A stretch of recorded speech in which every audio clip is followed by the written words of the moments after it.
শাসন করা উদ্দেশ্য মহান অলপ দিনের পাছতে পৃথিবীর চাৰিওফালে পানী কেৱল পানী থাকিব।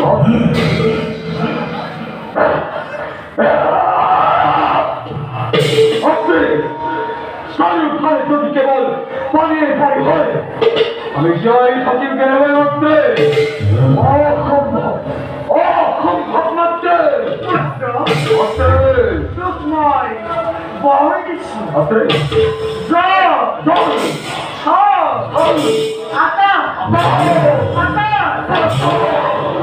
সকলোকে মই মুক্তভাৱে বিশ্ৰাম কৰিব পাৰিম। বিষ্ণুৰ পুনৰ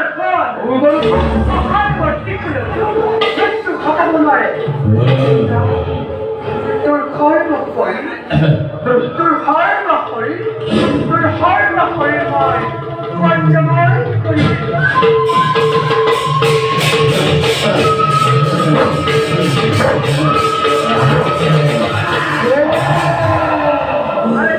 পুত্ৰ তই মোৰ আজি সলনি কাম কৰি যাব লাগিব।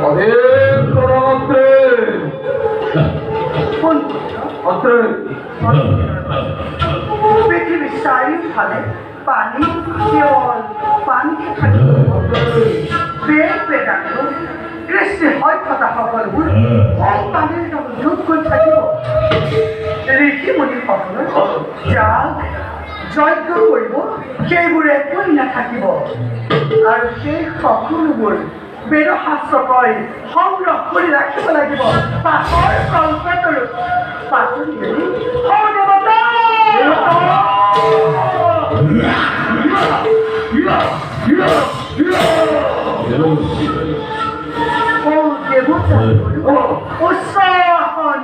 লাভ কৰিব পাৰিবি। পৰিচয় কি হব? কিভাবে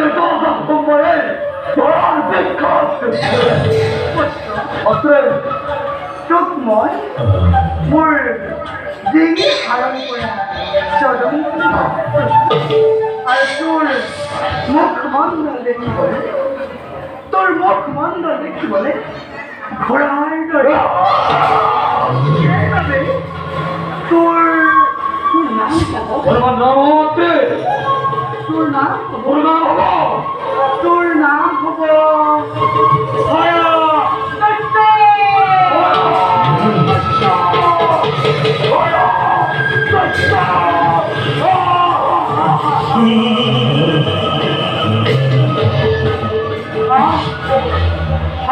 নামে জনাজাত হবি তই ভূমণ্ডলত আৰু এটা প্ৰতাপ ধুমুহাৰ দৰে তই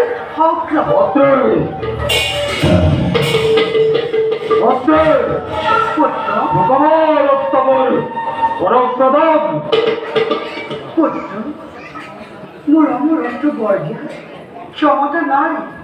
তথাপিতো তোক মই যি বৰ দিছো সেই একেবাৰে অমৰত্ব নিচিনা। বিষ্ণুৰ সুদৰ্শন আৰু মহাদেৱৰ ত্ৰিশূলতো মৃত্যু ঘটাব নোৱাৰে। জানিস তো এটা কত কত ঝুম হয়ে গেলে সবই গ্রহণ মন্ত্রী মোকালে তাদের হয়েছে প্রয়োজন দৈত্য বংশ বৃদ্ধির ভাবে মুখ কেন খুন দই করি না পরবর্তন মন্ত্রী তুই ঠিকই খাবিস এই ভূমণ্ডল ব্রহ্মার কয়লা পরশকে সমান জ্ঞানী মানি আৰু সুন্দৰী ৰমণী কোনোই নাই যা চলাই গ'লে কিংবা কৌশলে তই সৰস্বতীক বিবাহ কৰিবই চলাই গ'লে কিংবা কৌশলে তই সৰস্বতীক বিবাহ কৰিবই চলাই গ'লে কিংবা কৌশলে তই সৰস্বতীক বিবাহ কৰিবই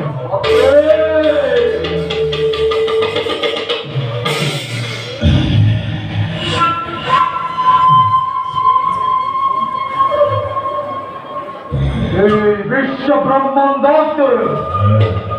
ত্রাহর সৃষ্টিকারী লক্ষ্মীর নন্দন মহাই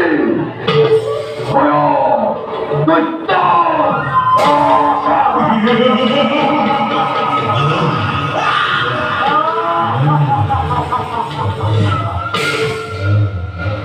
স্বর্গের দেবতা মস্তল মানব মোর ভয় ধর রহিব পরে ব্রহ্মই কন্যা পরে করিব লাগিব আছি মুরাই অর্ধঙ্গে বেশি করতে করতে বেশি ভবিষ্যৎ তারপর হত্যা করতাই হত্যর প্রগতি বিরক্ত আর পরাক্রম জীবন